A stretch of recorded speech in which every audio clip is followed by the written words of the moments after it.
Before we get started tonight, ladies and gentlemen, on our episode of Fast Break, I want you to introduce y'all to one of our sponsors, the Southern California Warriors Semi-Pro Football Team.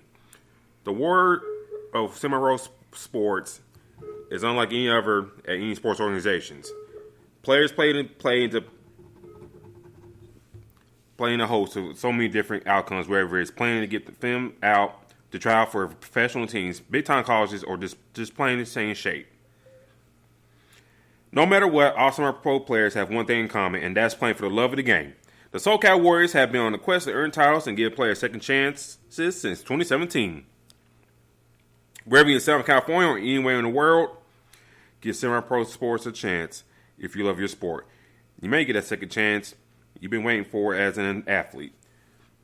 You can find them on social media at Twitter at SoCal Warriors, Instagram at Southern California _Warriors, and Facebook at Southern California Warriors. Now on to the show.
With the NBA season finally wrapping up,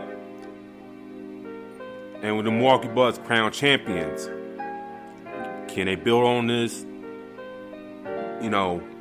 newfound position in the league? Also, can the Phoenix Suns return back to the NBA Finals next year? We'll discuss that and much more. Plus, we discuss NBA draft talk, with the draft coming up on Thursday, so please stay tuned with that. But thank you for tuning in with us on Fast Break here on live on IE Sports Radio, your direct feed for all ad sports, and you're welcome to join us. And join us as you shout tonight, ladies and gentlemen. Lots to talk to, lots to get into here tonight. But D-Lock, how you doing tonight, sir? Doing pretty good, man. Been on a pretty long weekend. Did a lot of the good things, but had to do a lot of stuff outside of NBA since watching NBA games because the season is over with now, and we got a new NBA champion, as you can see. Yes, a new NBA champion in the fold now. The Milwaukee Bucks. Congrats to them. They first NBA championships in 50 years. I get the words right. So, congrats to them. Giannis winning Finals MVP in that series.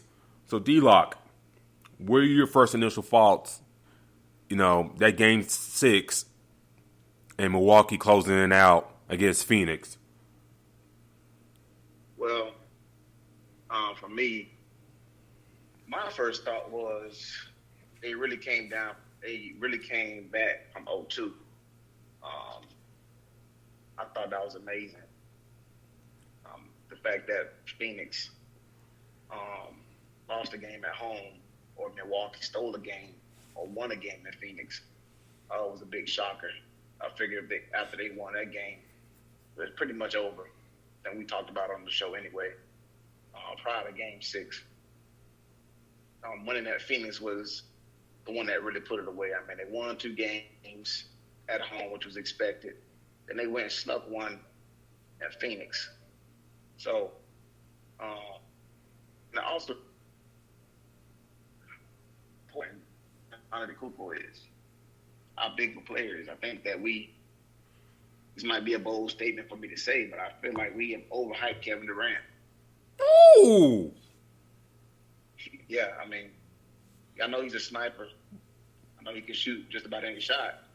But I mean, if you look at everything that he's done compared to Giannis, I mean, they're close to the same level. Giannis might be, right now, if you had to ask me, I'm probably going to take Giannis to build my team around. I mean, you have 2 MVPs, a Defensive Player of the Year, NBA champion, and an NBA Finals MVP on a team that's not necessarily surrounded by superstars or is not necessarily the best team ever, which what Kevin Durant went to in the Golden State Warriors. So, we always look at those championships that Kevin Durant won in Golden State as if he just joined one of the greatest teams. We see that this one, that Giannis looks a lot more impressive, if you ask me. So it's going to be kind of interesting to see how this plans. But I think this championship for Giannis was huge, very huge. Yeah, I agree with you there. I think, I think Giannis kind of, took that series over at a point. It's like, y'all can't really stop me like that, so I'm just going to keep coming at you, keep coming at you, keep coming at you.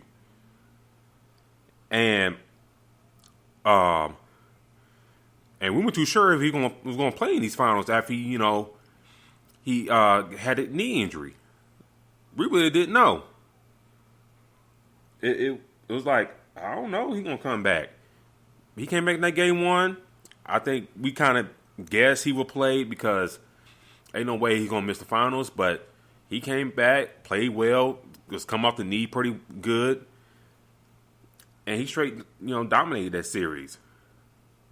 Losing effort, scoring 40 points and stuff like that. And he played phenomenal. And then, you throw in, the contributions of Chris Middleton coming up in clutch moments, hitting key shots where you need him to be. I think we both agree that Giannis is not the best shooter in the world, but that's when you have a Chris Middleton to make those buckets for you. And then, shout out to Drew Holiday. That for not only for like earlier today, only after hours, get out the flight from Tokyo to play for Team USA and then lost against France. But to play well in that game and then the acquisition of him, them putting over the hump to win that championship. Milwaukee had a lot of faith, ladies and gentlemen, in Eric Bledsoe. It didn't pan out. They traded for Drew Holiday. At the time, that we discussed, like, damn, that's a lot of picks for Drew Holiday. But in the end, they won the championship. So, for Milwaukee winning, it was great. It was great for that city. It was great for the quote-unquote small market, dialogue.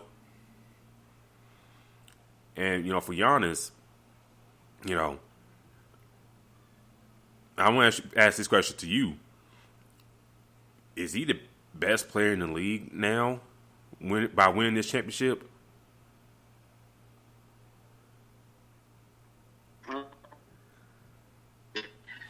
I think he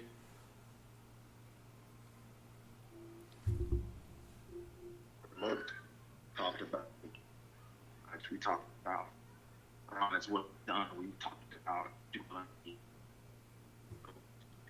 I think we don't need it. So for me, I feel like he is one of the players that has been, but not yet. I mean, until the guy that been 10 NBA Finals, has so many MVPs until he retires, I won't be able to put anybody above him. I know that sounds so much, but I can't move him right now. But I do see Giannis's past. I will say this, and I'll say it again. And I heard a lot of people's ears from me saying it. I will take Giannis for Kevin Durant. Like, people don't understand. This dude had 50 points, 10 rebounds, and 5 blocks, in which he had almost like 4 or 5 blocks that they said he was goaltending.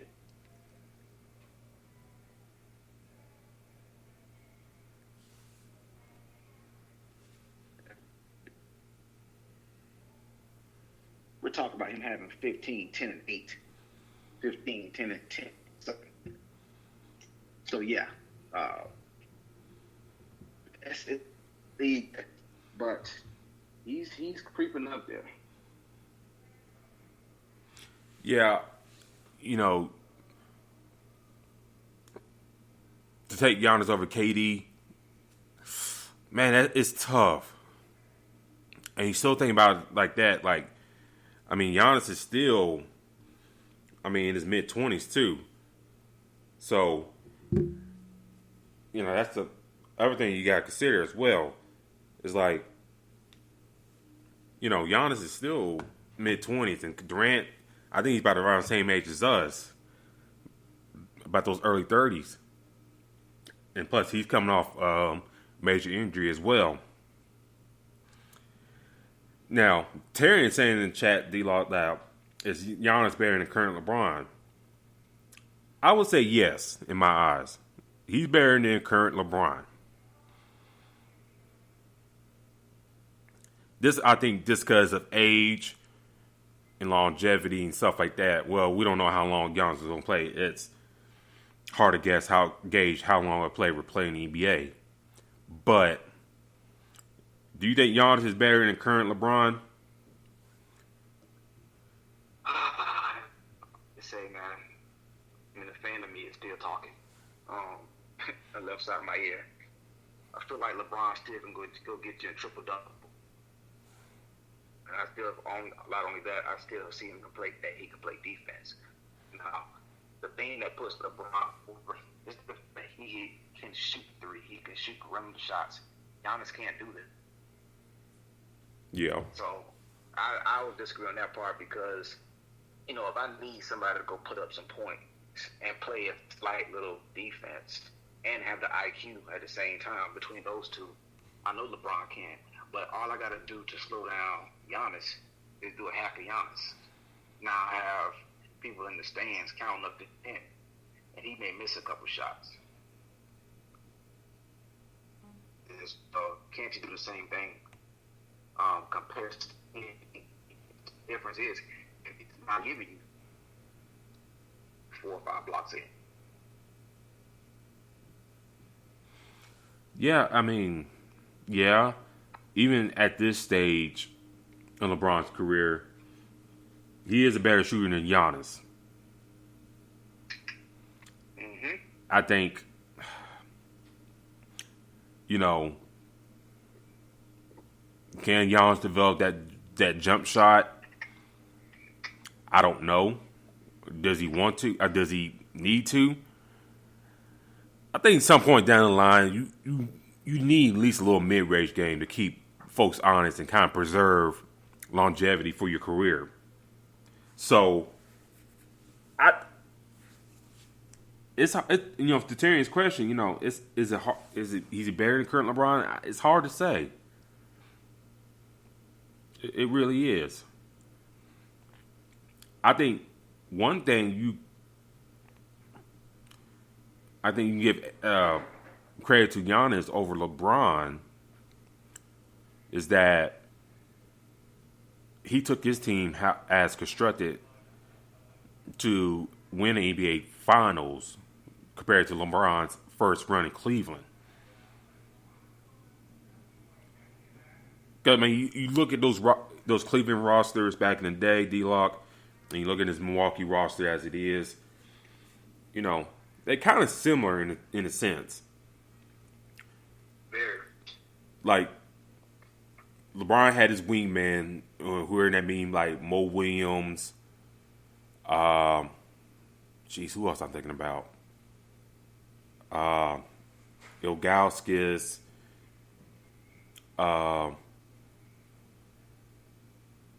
Who kind of like similar to Brook Lopez became at later stage of his career, started expanding his game out, to 3-point and high, and long 2-pointers to kind of lengthen the strength of his career. But they're kind of similar. And I give Giannis credit to taking this type of roster and win it with the championship compared to LeBron's, who,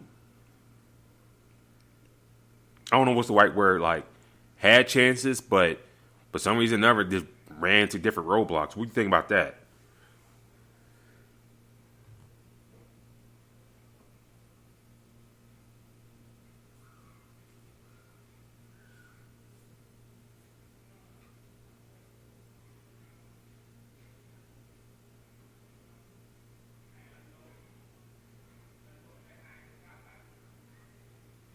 And, well, I think over time, prove that it's talent. Donovan went through with the contract. Instead, he signed with the Hawks, who the Milwaukee ran into anyway, and ended up losing to. So.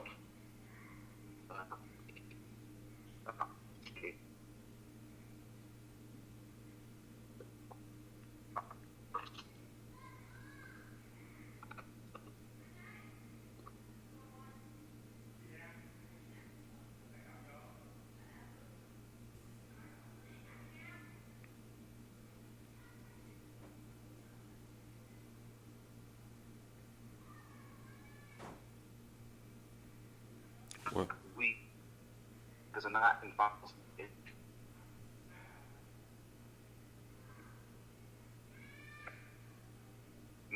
Different results. So, Giannis is there, but the thing that hurts him for me deciding him over LeBron is his shooting. That plays a big part. yeah, I definitely agree with you there. Let's transition to the Phoenix Suns real quick. They went up 2-0 against this Milwaukee team. They played pretty well first two games. We thought they were going to blow them out in these games. I mean, they sort of kind of did, but felt like, Milwaukee had to find a chance to get back in those games, even though they lost, until they flipped the series around. What do you see as Phoenix's future? Does Chris Paul remain with them? Does he kind of sniff around and see, what's his best chance to go after a ring? Will that be either like Miami, the Knicks, Lakers, or even staying in Phoenix? What's your forecast of this Phoenix team, going forward? Do they make it to the NR Finals within the next 5 years? I don't even think Chris Paul comes back. We're already hearing whispers about the Lakers wanting to get him or Russ. We got another point guard we'll probably discuss over time as we go to the Lakers as well, but he's in the running for it. We're going to see them emerge. I believe we will.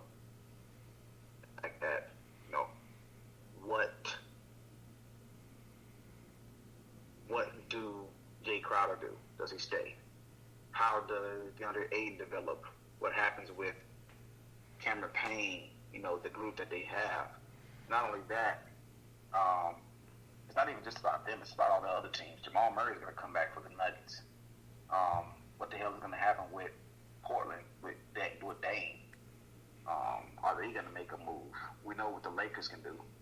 So, I think this is a chance that the Suns possibly could have blown. Their franchise has never had a championship, correct? No, sir. So I feel like they've blown the first. But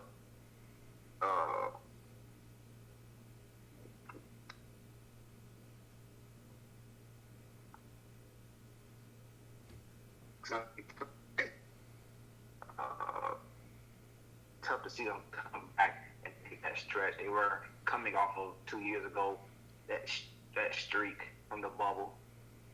Chris Paul coming over there with Jay Crowder with a little bit of defense. He was cooking, starting off the season suspended. Like, it just seemed like this was campaign. Looked like he earned him a hell of a lot of money this year in the off season. Looked like it was just was the year, and they just ran into the Hawks.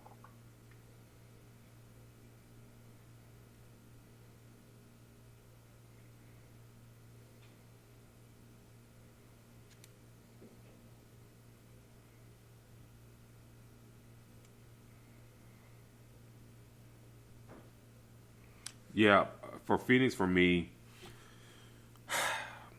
the teams I mentioned before, for Chris Paul, there's a good possibility, like you mentioned, that he could leave.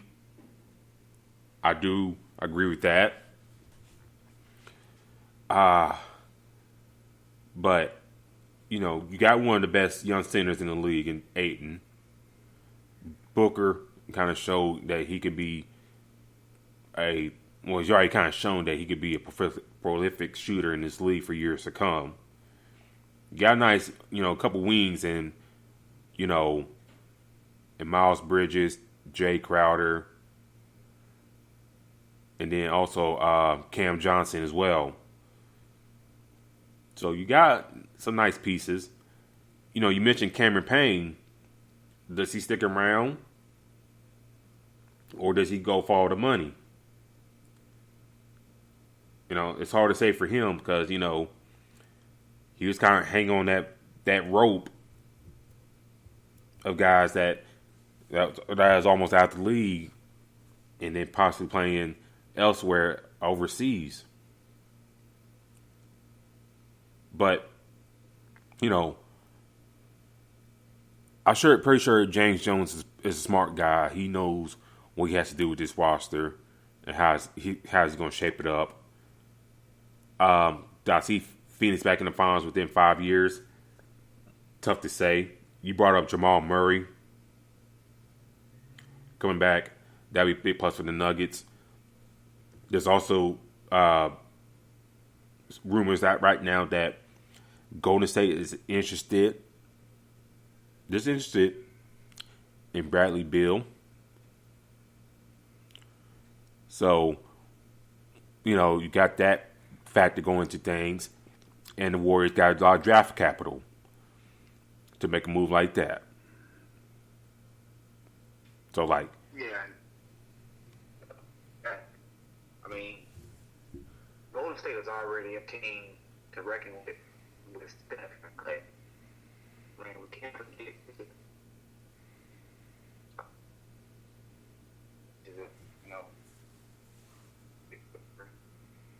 So,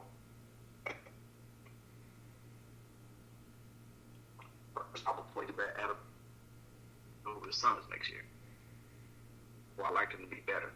But if you add a Bradley Beal, now you're causing hell for the West. More hell. So, again, I feel like this is a chance.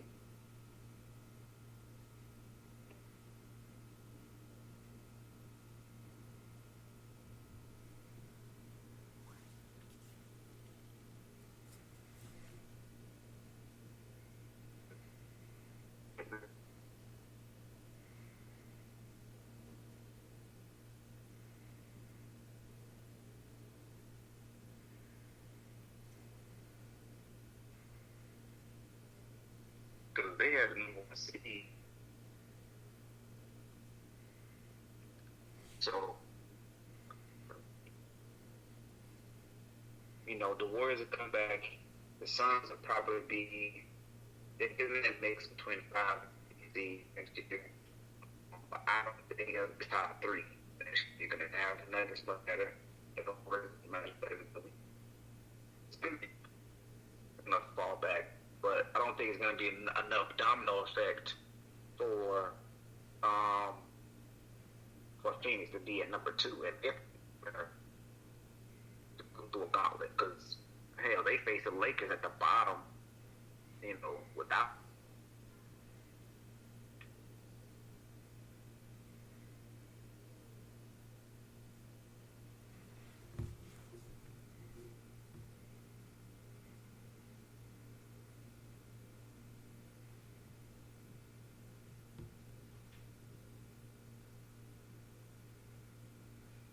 Yeah, and um, going to the chat real quick. Shout out to Marcus Los Great in the chat.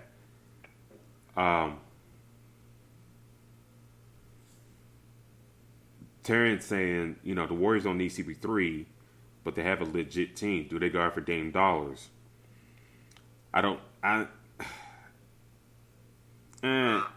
Nah.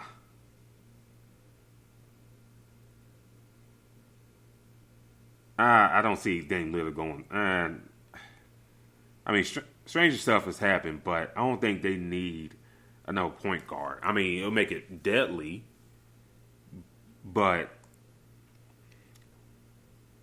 I think they need like a bigger wing to kind of contend a little bit. You want to be? I feel like Spencer Dinwiddie would be a very solid piece in that LU. You sent me something about Kyle Lowry too, right? Yes, I did. Yeah, him and DeRozan possibly interested teaming up with the Lakers. Possibly. I don't know how that deal gets done unless Kuzma and KCP is gone from the Bucks. Yeah. And then you also sent me that thing about them trying to trade Kuzma and KCP and no team wants either piece. And that's gonna be a hard thing, for like the Lakers to do. And what Phoenix is got to hope for, is that some team kind of finally buys in with what Rob Pelinka is selling, and a trade happens, and they facilitate no move for another star. For who, I don't know. But Phoenix probably got to be crossing their fingers like, please, don't let nothing good happen to the Lakers. Please don't let nothing good happen to the Warriors. Please don't let happen nothing good to the Clippers. So it's going to be interesting to see, what the other teams do in the West. We'll see what happens Thursday. And, we'll just go from there. There's going to be a lot of stuff happen either before or on Thursday. It's going to be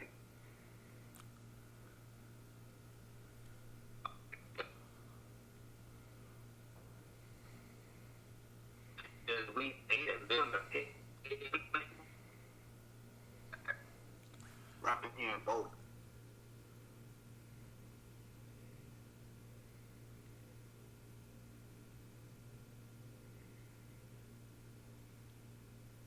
I've been hearing that a lot.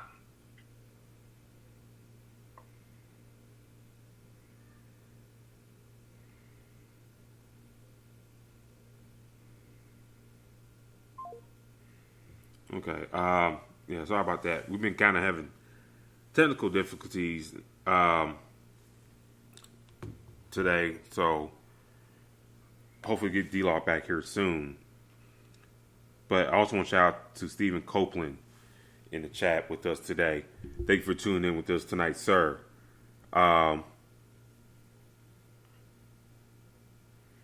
go to the chat, Terrence saying Lakers will have to trade, give up talent, Horton Tucker, Kyle Kuzma, Schroeder, and KCP for Dame, which I don't think Portland would take that trade on their worst day.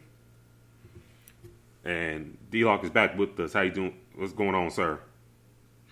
Pretty good. I was just making sure you can hear me well. I'm in the Orlando area temporarily, so my phone is not used to this area, even though I'm from Florida. It's all good, man. It's all good. But I was shouting out the chat and whatnot real quick and going on what they're saying as well.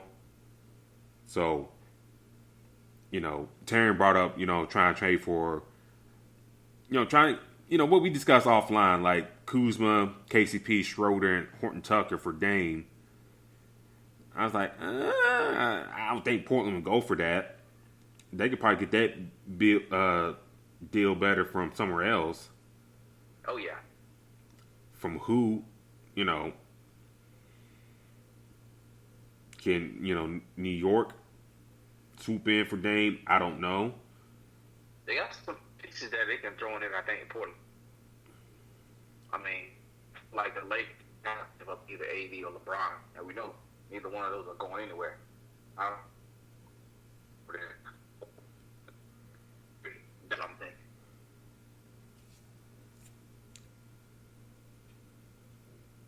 And also, I want to shout out to Steve Copeland. He's the new host of our Wisconsin-based show, Locked In Wisconsin. There you go. He goes live every Tuesday at 8 Central Time. He talks all things Wisconsin sports. So please do check him out every Tuesday at 8 Central Time. I'm pretty sure he'll have thoughts on Milwaukee Bucks. Also, the drama, quote unquote, with the Green Bay Packers, whatever the hell's going on up there. You know, the Brewers. You know, college football is starting to get back up as well. Wisconsin football as well. So please do check out Mr. Copeland on every Tuesday. But speaking of which, D-Lock,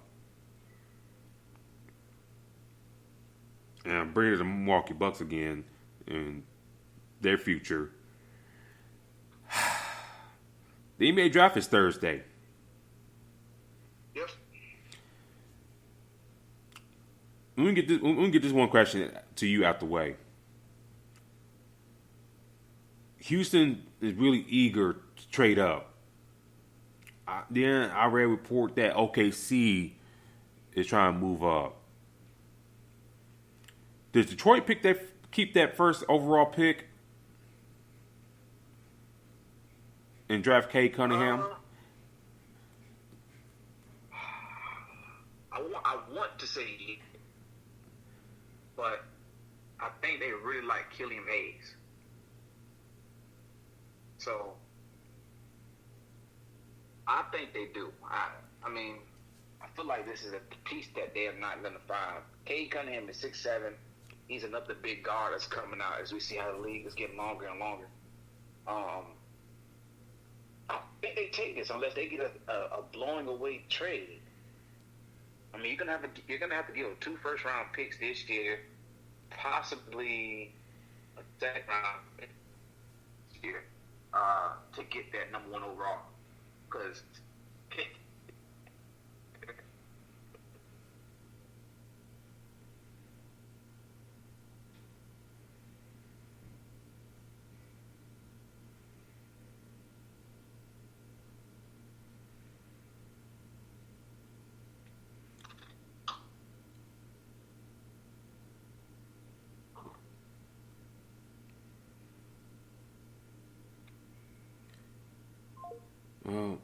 Still having issues, ladies and gentlemen. We're trying to get back on.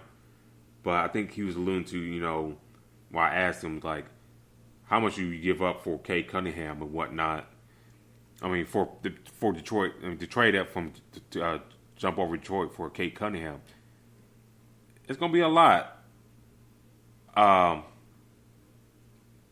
Let's see. All right, you there?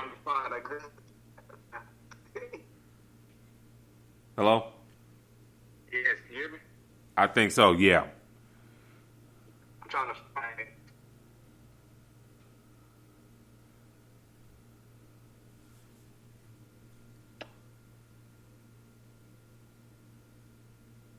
Definitely trying to find a good spot. Let's see. All right, let's see. Hang on a second. Let me try another way. Hold on one sec. All right, hang on one sec, D-Lock. Let's see.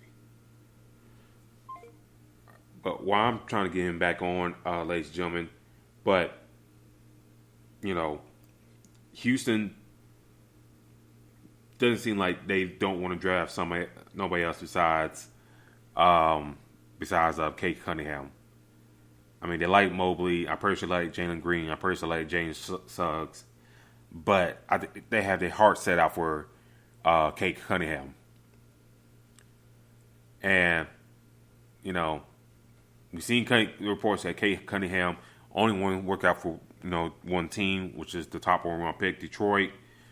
We seen, that he doesn't want to work for anybody else, which I think is kind of a mistake. You kind of want to give yourself options. Let's see. Here we go. I think we got it. Hello?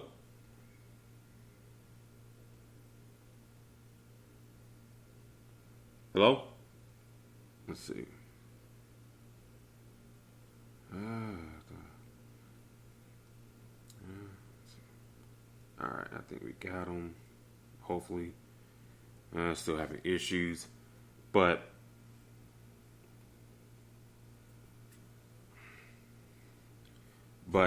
I think if you're Detroit, do you take the chance to have a very talented player in your grasp for the next, 10 years or so? A guy that kind of plays similar to like a Grant Hill in a sense. Like a wing player that could play multiple positions, handle the ball, and all that. Because he got very similar qualities to Grant Hill and Kate Cunningham. If you really think about it, can shoot the ball very well coached. Of course, Grant Hill spent years in college, but y'all kind of get where I'm going and whatnot. But, will they bite on the right offer? Does OKC come calling with all their picks to make that move? Does Houston entice them enough with enough draft capital and maybe throwing like a Kevin Porter and whatnot to get the deal done? I don't know. I doubt Cleveland will move for that pick. I'm pretty sure they're interested in Kate Cunningham. Could they, sweeten the pot with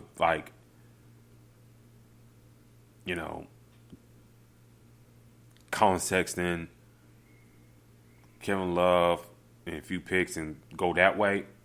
That's tough to say. But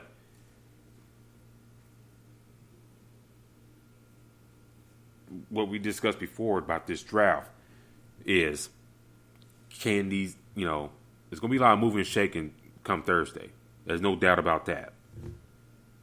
Let's get that out the way. There's going to be a lot of moving and shaking, like D-Lock was alluding before, from like this point forward up to Thursday night. There's going to be a lot of moving and shaking. I think you see a lot of trades. Teams got the money out the books. Players going this way and that way. We're going to see us get some deals done. Does Detroit bite? I don't think so, and I hope they don't do that.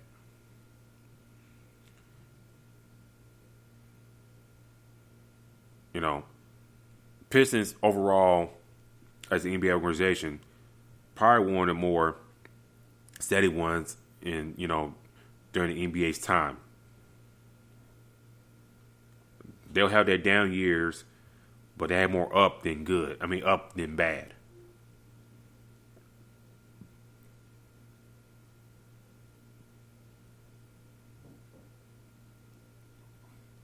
So I think when all said is done, I think Detroit goes after, Kate Cunningham.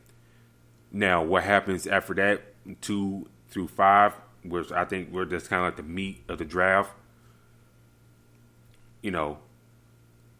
Who do you love more in terms of prospects? Do you love Jalen Green more if you're a team? Do you love Evan Mobley from USC more? Jalen Suggs from Gonzaga? I was like, who do you love more in a sense? And whatnot. And that's where the real question comes in. Who do you love more when your time comes to pick? So, if you're going to Houston, going to that second pick real quick, do you take the modern NBA big and Evan Mobley and go that way? Do you gamble on the upside of a Jalen Green who didn't play much after high school but has tremendous upside, and a wing player that you still kind of covet even though you love Kate Cunningham? Do you gamble on that? Or do you go after, the 1 year, I don't say wonder, but the phenomenal year of Jalen Suggs leading Gonzaga to the championship game, against Baylor?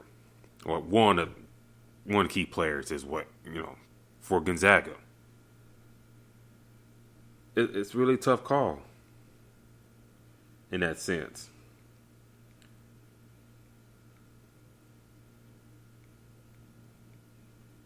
And then, you see, other players coming up, Scotty Barnes out of Florida State. Does he make top 5? I don't know. That's really hard to say that you want to take a glue guy in the top 10.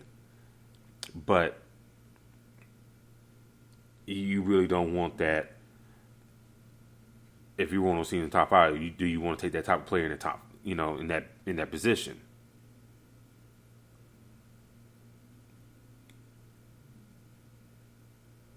And also, I think, in terms of draft talks and stuff like that, kind of look at the Milwaukee Bucks here. Go back years ago. Giannis getting drafted in the mid-teens. And you also got to think about Jarabi Parker, drafted second overall. And I'll be honest with y'all, Jarabi Parker, I thought he was going to be like a surefire thing in the league for years to come.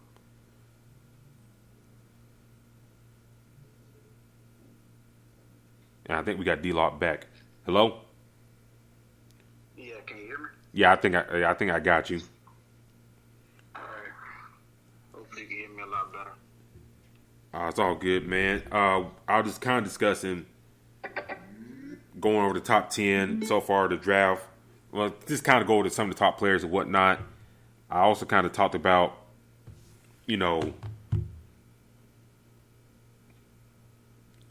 after Kate Cunningham, what these other teams will do. Who do you love more?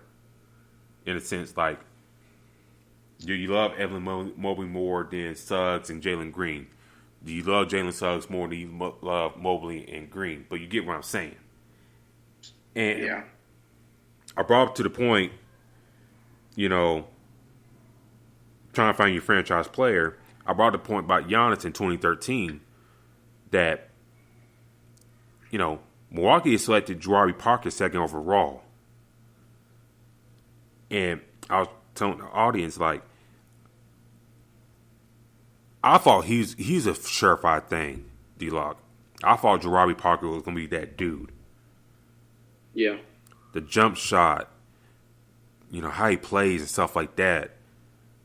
I'm not saying he was the best defensive player in the world, but I think you can overlook that with his offensive playmaking abilities and how to score, especially in today's NBA.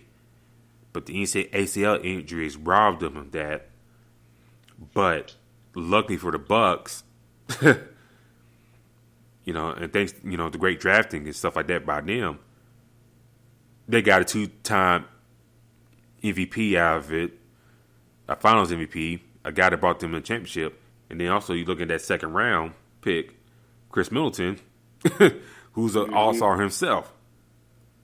Right. So, we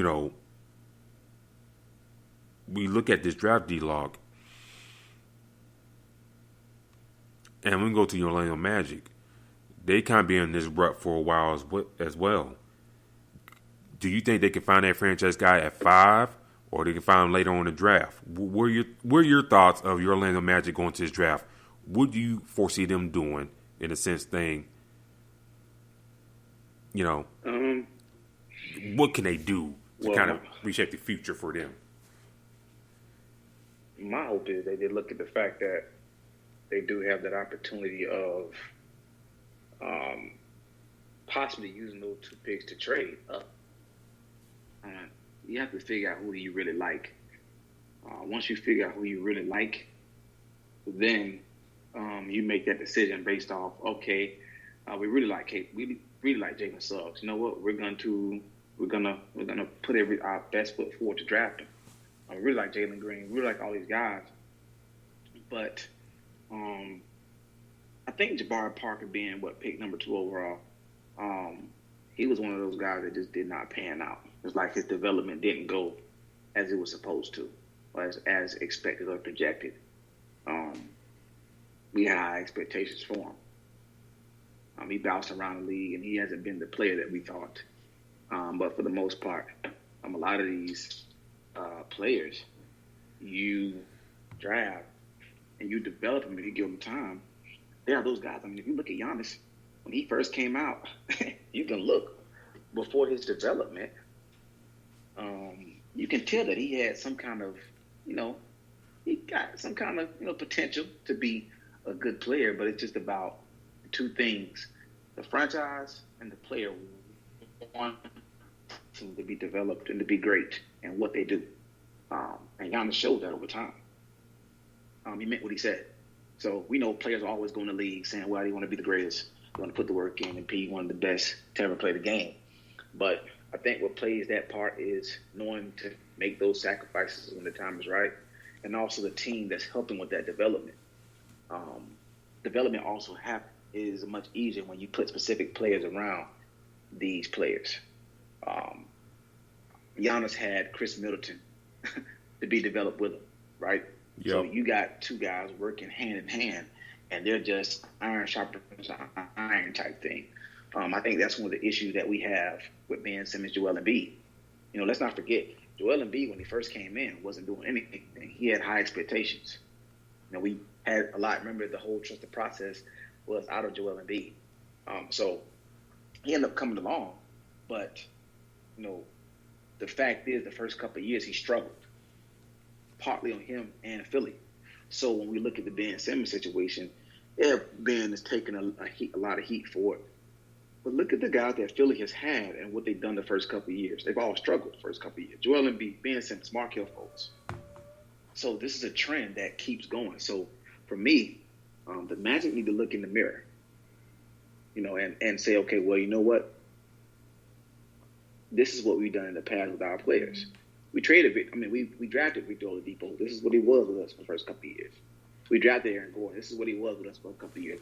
We drafted Mo Bamba. This is what he was for the first couple of years. Once they can do that and say, well, this has not worked, or this has worked, find a solution and use it. So I don't think it's necessarily us picking at 5 or 8. And, we've been hearing all year long that this is a 4-player draft, which is there's a lot more potential in this draft. But I think the NBA is not necessarily where you just where you draft. You can get you a great player at 5 or 6, hell, even later, even in the second round.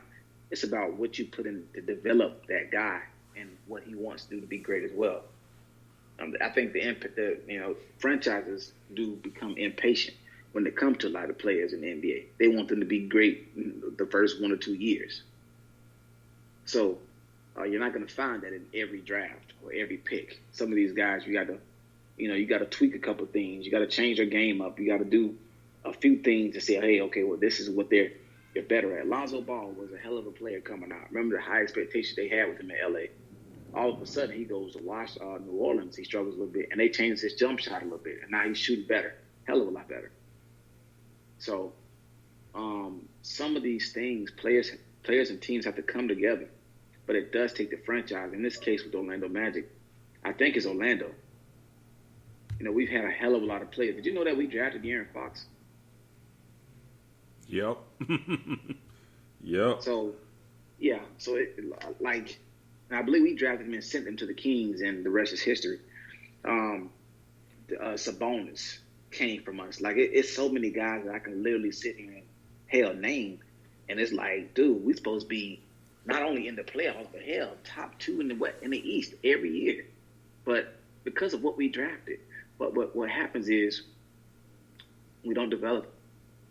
We don't put the pieces around them. We don't help develop. We don't help to develop.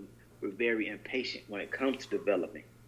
So for me, I think I think that you're picking at 5 and you're picking at 8. You can get 2 solid pieces there. If you want to make it even easier on yourself, you trade those 2 picks and get up in the top 4. But at the end of the day, whether you draft him at 1 or you draft him last in the second round, you have to develop this player. And you have to have the patience to do that. So, but I think that with a new coach, I think they draft players at 5 and 8. And they try to develop them. Now, I'm not agreeing with that. I don't think they should do that because we already got Cole Anthony under 21. I think under 22 or under 23 at most. Markelle Fultz. He's just coming to his own. Jonathan Isaac, who is injury prone, but if he can stay healthy, he'll be a solid player. Wendell Carter, Mo Bamba. You have a lot of players that you're already in the mode of fully developing. So for me, I'm thinking that Orlando needs a star. You need a name in your a name in the back of that jersey that brings, people into the stands, and also makes Orlando Magic more attractive to other players.